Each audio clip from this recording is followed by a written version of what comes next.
Aujourd'hui, nous allons voir une opération de maintenance préventive. Alors, qu'est-ce que c'est que la maintenance préventive? C'est une opération de maintenance qui consiste à prévenir les pannes avant qu'elles ne se produisent, afin d'économiser beaucoup d'argent. Alors, je vais essayer de vous faire deviner de quoi il s'agit. Regardez, je vous donne déjà un petit indice. Ces 4 objets servent à faire cette opération de maintenance préventive. On peut utiliser n'importe lequel de ces 4 objets. C'est curieux, c'est curieux. On a un tournevis, oui. Un espèce de stéthoscope, truc avec des écouteurs, hein, ouais. Avec des écouteurs, et puis un espèce de stick bleu et noir. D'accord. Alors, quel est le point commun, à votre avis? Là, pour l'instant, je donne ma langue au chat. Vous avez besoin d'un deuxième indice. Allez, deuxième indice. Est-ce que vous auriez l'obligeance d'allumer cette petite machine là? Mais avec plaisir. Alors. Ça tourne. Ça tourne. Voilà. Alors, dans le temps, dans les années 50, voilà ce qu'on faisait. Eh oui, d'accord. On écoute ce qui se passe à l'intérieur. Exactement. On écoute les vibrations. On pouvait faire la même chose après avec un appareil un tout petit peu plus sophistiqué, plus précis. Comme le médecin écoute... Comme le médecin, voilà le stéthoscope du docteur Petiot. Voilà, là on entend un petit peu plus distinctement ce qui se passe. Et là encore mieux, dans une amplification avec des filtres qui permet là cette fois-ci vraiment de...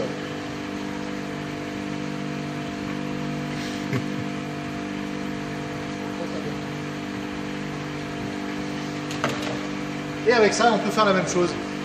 C'est-à-dire que c'est une sensibilité encore accrue avec des algorithmes d'analyse vibratoire qui permettent de savoir si un roulement est foutu ou pas. Ah bon, d'accord. Alors comment ça fonctionne? Alors comment ça fonctionne de la même manière? Alors c'est un objet, donc on l'allume. Regardez un petit peu toutes les informations qu'on va trouver dessus. Donc là il s'initialise. Donc c'est un objet qui a été spécifiquement conçu pour les roulements. Mais il mesure, la première des choses qu'il mesure, vous voyez, c'est en millimètres par seconde, donc c'est une vitesse. Regardez quand je secoue. D'accord. Voilà. Là, ça mesure le taux de vibration global des machines. Je sais que là, je mesure le taux de vibration global de machines qui sont entre le groupe 2 ou du groupe 4. Ça correspond à la taille d'une machine. Ça, c'est des machines quand même assez grosses, assez puissantes. D'accord. Il y a groupe 1 et 3, c'est encore plus gros, quoi. Alors nous, je pense même qu'on rentrera même pas dans ce cadre-là.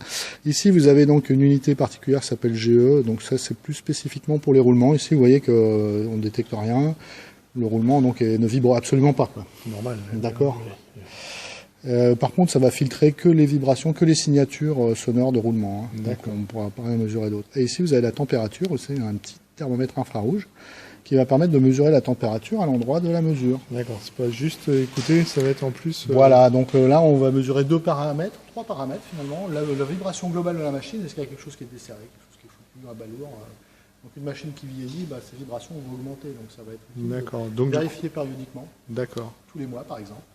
C'est ce que je vais vous demander de faire. Et on stocke alors les données Et on va les stocker. Je vais vous montrer à quel endroit on les stocke. Et puis donc la norme définit des niveaux d'alarme, au-delà desquels il va falloir prendre des mesures, soit de changer le roulement. On va en profiter d'ailleurs pour changer ce roulement pendant les périodes où l'usine est arrêtée. Comme ça, on ne sera pas obligé d'arrêter les machines pour changer. Ouais, on n'attend pas qu'il casse. On n'attend pas qu'il casse. C'est l'objet, justement, l'intérêt de cette analyse vibratoire. Et puis, on va mesurer le niveau de la température aussi. Sachant qu'un mécanisme qui commence à s'user, il chauffe, tout simplement. Alors, je vais vous montrer d'abord comment configurer, venez voir ici comment configurer cet appareil. On va se concentrer sur celui-ci. Voilà. Donc, à quel groupe appartient ma machine? Alors, on va se reporter à la norme. Alors, regardez, je vous montre. On va la lire vite fait. Hein. Donc, classification 1 et 2, il faudrait que machine électrique et machine de taille moyenne avec hauteur de l'arbre comprise entre 160 et 315. Groupe 1 et 3, c'est hauteur d'arbre supérieure à 315. Alors, hauteur d'arbre, vous pouvez m'éclairer un petit peu? Je vais vous montrer, on va faire la mesure. Donc je vais déjà vous désarmer. Donc voici l'arbre de la machine. Je vais tout simplement mesurer à quelle hauteur elle se trouve par rapport au sol. Donc je fais une mesure approximative. Vous voyez que je suis en dessous de 165. D'accord. Donc on n'appartient à aucun groupe. Aucun groupe. Donc on considère que pour les machines de petite taille, on ne va pas mesurer la vibration globale, ça n'apportera pas beaucoup d'informations. On va quand même, pour le coup, on va quand même se mettre dans la classe 2 et 4. D'accord. Après, bien sûr, il va falloir... Alors comment on fait? Je vais vous mettre... 2 et 4, c'est déjà fait. Je vous montre quand même comment on fait. Donc ici, vous avez 2 boutons. Le bouton de droite correspond grossièrement au bouton droit de la souris. Ça sert à sélectionner un menu. Et le bouton gauche de la souris. D'accord. Donc voilà, je vais arriver. Je vais cliquer. Je vais cliquer sur le bouton droit. Voilà, là j'ai un menu. Quand je clique encore sur le bouton droit, je peux parcourir le menu. Langue, on va laisser ça. Unité de mesure, on va laisser en millimètres par seconde. Alarme vitesse groupe, donc c'est là que je vais sélectionner le groupe 2 et 4. J'y suis déjà, donc je sélectionne. Je vais descendre. Là, il me demande quel type de fondation. Alors, je vais cliquer. Est-ce que mon mécanisme est sur une fondation rigide ou flexible? Alors, il n'y a qu'à examiner. Est-ce qu'il est monté sur Silent Block? Non, ça c'est rigide. D'accord. Voilà, donc je vais laisser sur rigide. Ok. Il est évident que les vibrations globales émises, si c'est sur une fondation souple, eh bien, ne sont pas les mêmes. D'accord. Alors, je vais encore alors, catégorie d'accélération d'enveloppe. Là, on va me demander quelle est la classe du roulement que j'utilise. Alors, je vais regarder quelle classe je dois mettre. Alors, j'ai le choix entre 3 classes. Alors, on va regarder la norme. Ici. Donc, est-ce que j'ai des roulements qui sont taille de l'alésage du roulement compris entre 200 et 500 mm? C'est énorme. C'est des gros roulements, c'est énorme. Donc déjà, c'est pas ça. Alors, entre 200 et 300 mm, et l'autre, entre 20 et 150 mm. J'ai l'impression qu'on serait plutôt là-dessus, nous. Hein. Peut-être. Alors, on va mesurer donc la taille de l'alésage du roulement. Je vais vous montrer de quoi il s'agit. Alors, voici un moteur qui a à peu près la même dimension. Donc l'alésage du roulement, c'est tout simplement le trou central en fait du roulement. Ça correspond au diamètre de l'arbre sur lequel il est monté. Alors celui-ci, par exemple, si je le mesurais de façon assez fruste, je mesurais 30 mm. Je suis donc dans une classe 3. D'ailleurs, la plupart des mécanismes que nous avons à l'atelier, nous, ce sera des classes 3. Voilà, mon appareil est maintenant configuré. Donc je vais cliquer encore la température. Ça, c'est pour. Je vais donc cliquer sur quitter, pardon, et je vais pouvoir faire ma mesure. D'accord. On essaye? Alors, je démarre la machine?